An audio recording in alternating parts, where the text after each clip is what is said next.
O consultor de empresas Valdez Ludwig esteve aqui no Sem Censura e deu uma verdadeira aula sobre o mercado de trabalho. Há uma transformação na economia toda. Então, o resumo da ópera é assim. Nós temos uma economia baseada em conhecimento. Só se vende, só se compra, só é conhecimento. Se ela é baseada em conhecimento, o que importa mesmo é a inovação. O que importa para uma empresa, o único fator de competitividade que sobrou para as empresas chama-se inovação, capacidade de inovar. Inovação só vem de gente. Inovação não vem de máquina.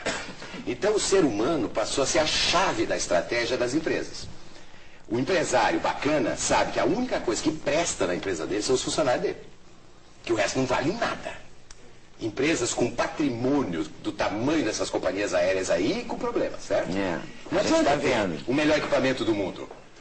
Certo? Não adianta isso. Se você não colocar o teu funcionário em primeiríssimo lugar. É a única coisa que vale. Tá certo?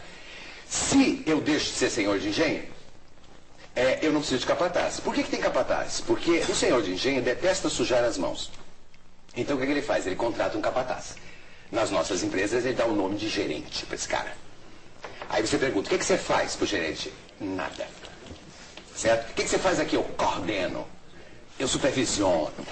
Nada. Ele não faz nada. Ele passa o dia como capataz. Ou seja, controlando os outros. Certo? Acabou o que eu pedi? Eu pedi outro. Cadê o relatório que o homem está pressionando? Sempre tem um homem pressionando o cara. Né? Ele fica no meio de campo. Está desempregado. Está desempregado. É um cara que não sabe fazer nada. Só controlar os outros. Daqui que eu assino, adoro assinar e tal. Agora, essa estrutura ainda vige, quer dizer, por quê? Se tem senhor de engenho e tem capataz, é porque tem a terceira raça, que é a maioria das pessoas que tem uma vocação para escravo. Aí é a questão do empreendedorismo. Eu não posso mais ir para o mercado de trabalho como um escravo. O que é o escravo? Detesta trabalhar. E é fácil de fazer o teste. É fácil fazer o teste para saber se é escravo ou não. Você pergunta para a pessoa assim, e se você ganhasse na Mega Sena? Aí o cara diz assim, se eu ganhasse na Mega Sena, não passava nem na porta daquela empresa. Tanto que ele odeia trabalhar. Bom, ele tem a síndrome do domingo de noite, aquela história toda. Ele confunde o salário completamente. Ele acha que ele ganha pouco e ponto final. Ele esquece que a regra do salário é igual no mundo inteiro, desde Adão e Eva. As pessoas recebem pela sua raridade e não pela sua importância. Os professores estão em alta e ganhando pouco. Por quê?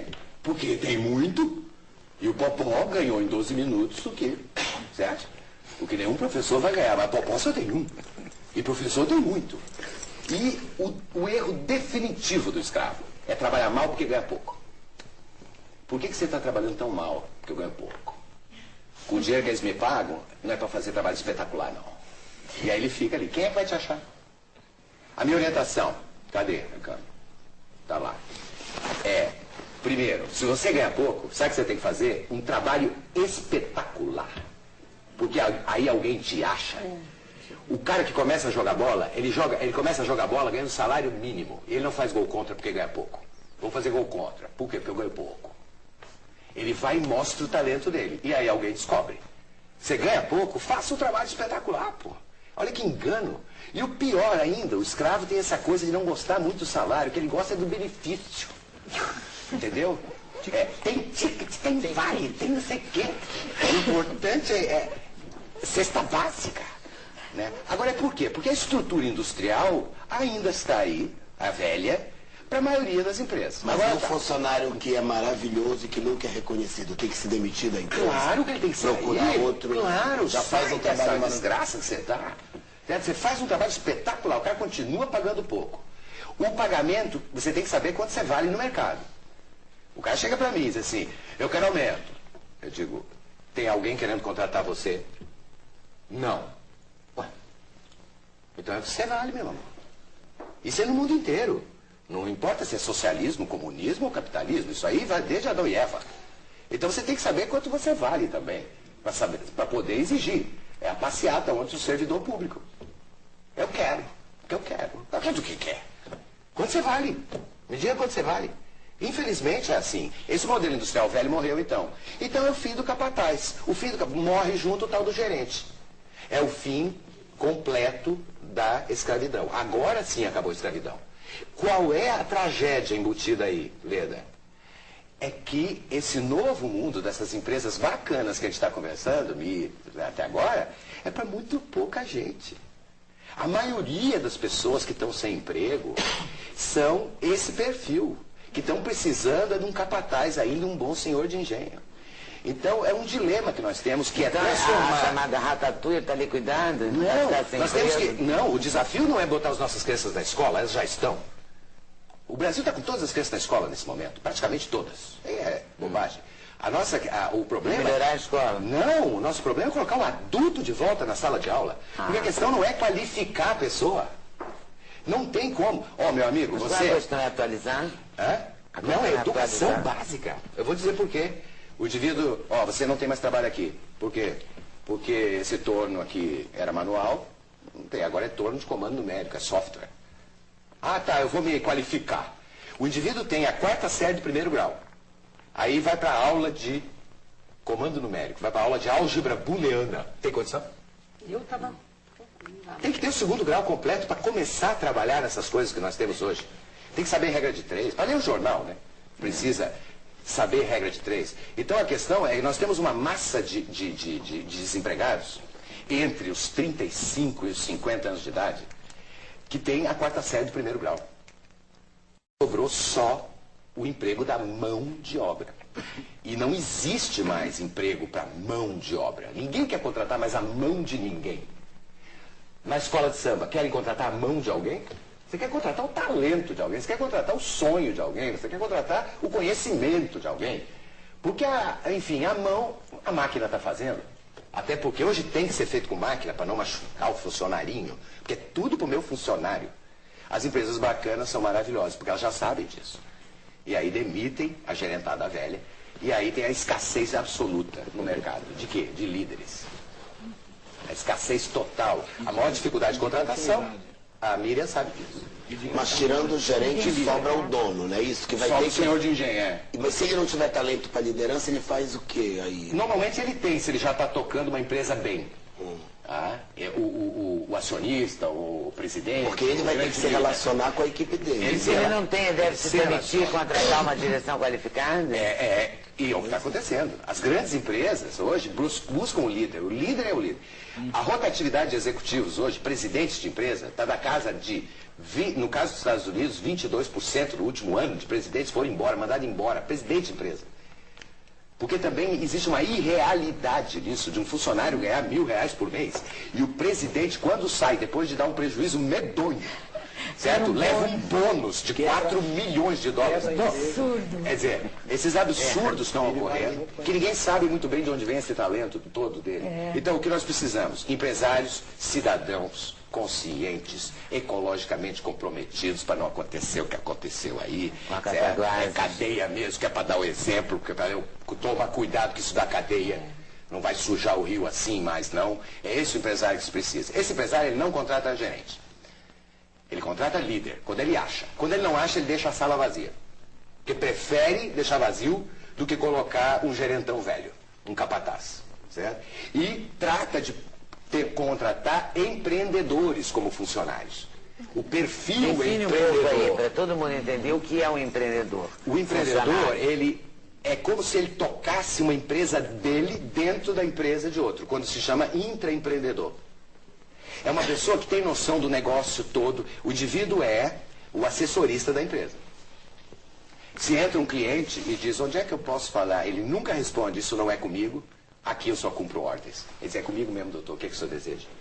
E sabe o valor da ação. Sabe o valor da ação dele, da ação da empresa e da ação dele. Sabe a política da empresa toda. Sabe quanto ele custa para a empresa e quanto a empresa paga e quanto ele gera de valor. Ele é um microempresário dele mesmo, até porque a carreira é pessoal, isso é uma outra orientação para as pessoas. Quer dizer, a carreira é tua. Não delegue a tua carreira para o teu chefe, muito menos para a tua empresa. Porque a empresa que você trabalha, ela não é desenvolvedora de carreiras. Ela desenvolve os negócios dela, onde a tua carreira é importante. A carreira é tua. Cada vez mais tua. Porque é conhecimento que você vende. Certo? Então, o empreendedor é um indivíduo que busca as oportunidades, ele percebe a oportunidade, ele é observador, ele corre riscos, adora correr risco. sem correr perigo. Então ele planeja. O planejamento é que está entre isso. Você pode correr altos riscos com pouco perigo. Claro. A palavra que está no meio chama-se planejamento. Então é um indivíduo que sabe planejar e, fundamentalmente, é um indivíduo que ama trabalhar. Trabalhar é uma dádiva, certo? É a Fernanda Montenegro. Como é que você quer morrer? No palco. Meu sonho é morrer no palco. Pergunta para os funcionários das empresas, o sonho deles é esse. Meu sonho é morrer eletrocutado aqui nesse escabo. Você pergunta para o escravo, qual é teu sonho? Aposentar. Porque daí eu vou. Aí eu falo o quê? Vai morrer? Que sonho besta de aposentar. Tem o sonho do artista. O sonho do artista é muito forte. Ele ama trabalhar. E às vezes trabalha numa coisa que detesta. Certo? Tem gente que odeia beijar na boca o inimigo e beija na boca no palco. Não tem problema nenhum. Voltando à escola de samba, que eu citei ainda agora, por que um serralheiro tem um emprego numa empresa, uma serralheria, e fica praguejando com o patrão, faz um trabalho ruim e exige o ticket, podendo sair antes, e 37,1 de febre, é certo? Ele pede licença de 3 dias. Quando ele sai dali, às 6 da tarde, e vai para o barracão da escola, ele vai para qual função? Mesma. Se lá não tem ticket, lá não tem ticket, lá não tem nada. De noite ainda por cima. O banheiro eu sei como é que eu já fui. É aquela coisa. E ele faz um trabalho espetacular lá na escola de samba. Então não me vê que esse fato primeiro tem que ter necessidades básicas resolvidas. Depois tem que ter. É porque a escola de samba dá a ele a oportunidade de realizar um sonho. E a maioria das empresas, nem a política da empresa não está nem aí para os sonhos das pessoas. Mas o novo chefe tá, né? É isso que eu escutei. Eu escutei antes de ontem, dessa empresa que eu citei ainda agora. Eu escutei. Eu estou preocupado com o sonho individual dos meus funcionários. A primeira pergunta quando o cara vem trabalhar é: qual é teu sonho? Para a empresa ajudar ele a realizar. Aí a empresa vai que vai, bacanérrima e tal. Veste a camisa, né? Eu estou muito agoniado com algumas coisas. Eu estou mais agoniado com essa obsessão pela formação, que não ajuda muito, não. Concordo. Você tem razão. É 400 MBAs, rosnando com esse negócio de formação. Tem que ter a formação. Obviamente que se você for engenheiro da NASA, meu amigo, começa no ITA, depois vai. Claro. Depende da função que está, mas parar com a obsessão. Vai atrás do que você é forte, certo? Esquece, gerencia o que você é fraco. Não minta em relação ao que você é fraco. Fala inglês, more or less, or a little bit. Não é nada. Você fala little bit é porque não fala nada. As empresas estão parando de investir no inglês das pessoas, porque descobriram que depois de 3 anos ninguém sai falando coisa nenhuma, que vira uma social, a empresa paga o meu inglês. Aí vai pro inglês. E ninguém fala nada de inglês. Eu estou falando uma coisinha. Eu não sou contra aprender inglês, pelo amor de Deus. Todo mundo tem que aprender. E se a tua profissão exige o inglês, faz o curso. Depois conversa com o pessoal do teu curso sobre qual é a melhor maneira de viajar para aprender inglês mais forte. Certo? Acho que tomar cuidado. Investe. Se o inglês é fundamental no seu trabalho, investe Eu nele. quero dizer, o que é fundamental hoje... Se é uma ferramenta, investe. O que é fundamental hoje é a capacidade inovadora. Agora, eu queria colocar um desafio aqui à mesa. Esse é o empreendedor. Ai, meu Deus. Onde está, na escola de 1º grau e 2º grau, o que eu falei que era o empreendedorismo? A escola está formando as pessoas para gostar de correr risco? Para perceber oportunidades? Para amar trabalhar? Não, nem um pouco. Nós não somos formados para ser empreendedor. Então todo mundo é empreendedor. Esse negócio. Eu não sou empreendedor. Eu não tenho dom. Todo mundo. Dom não existe. Para com isso de dom. O Mozart tinha dom para música. Um piano. Mentira! Mentira! Mas aos 6 anos ele tocava, porque tinha um piano. Se não tivesse piano, cadê o Mozart? Eu estou dizendo que tem que dar oportunidade ao talento, não vai acontecer. Tem que ter um piano por perto. Em algum momento a bolinha do Google chegou na frente dele. Mas primeiro passou pelo judô, pelo não sei o quê, onde foi fracassando. As mães não, colocam a menina no balé. E deixam 10 anos no balé para a menina ficar na 4ª fila. E tem que ir lá gravar. Põe a menina no... Será que não faltou a bolinha de tênis para a menina? Tem que dar oportunidades às pessoas de mostrar. Ninguém nasce com nada. A gente nasce com determinada compleição para algumas coisas. Se nasce com um ouvido maravilhoso, a gente seria cantor. É que o nosso ouvido é ruim. Passarinho não nasce sabendo voar. A mãe dele não joga ele para baixo do ninho, ela não é besta. Só depois que nasce a pena. Entendeu? Aí a mãe joga, aí ele aprende quando a mãe joga. A gente não nasce sabendo mamar, a gente encosta o peito e encontra aquela maravilha, aí mama. Isso também no ambiente profissional. Então, a sugestão é, quais são as suas fortalezas, os seus talentos. Não é matemática, não é isso. Não. É comunicador, adaptável, a pessoa carismática, a pessoa... Esses grandes temas, tá certo? Do talento. E aí você tem trilhões de profissões, né? Que você pode escolher, que você pode se encaixar. Isso é um menino falando para mim, acho que eu falei de uma vez que eu tive um Sem Censura sobre isso. Acho que falei, mas vale a pena falar de novo. Do menino do interior de Minas, que quando eu perguntei, o que você faz melhor do que os outros? Ele, nada.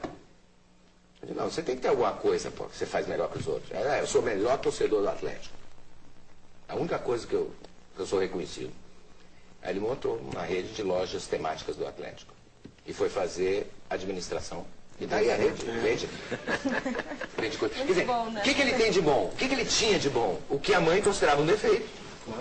Que era obsessão para o Atlético Mineiro. A ovelha negra, né? A ovelha negra da família. E ele vai e me monta uma rede temática do Atlético.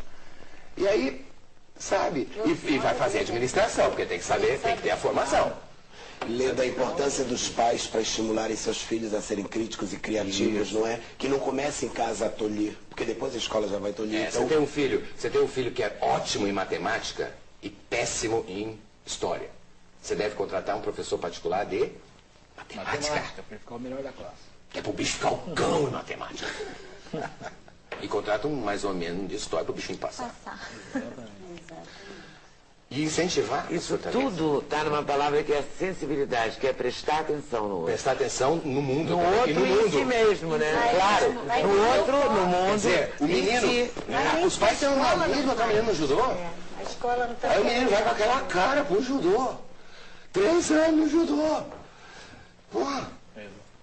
Mas eu teria uma pergunta para... Você colocou um desafio para nós, eu faria o mesmo desafio, um outro desafio de volta. O que a gente vê muito das empresas, essas maravilhosas que a gente comentou, né, as empresas maiores, já mais estruturadas, o que é muito comum é que essas empresas buscam no mercado, igual buscam agulha em palheiro.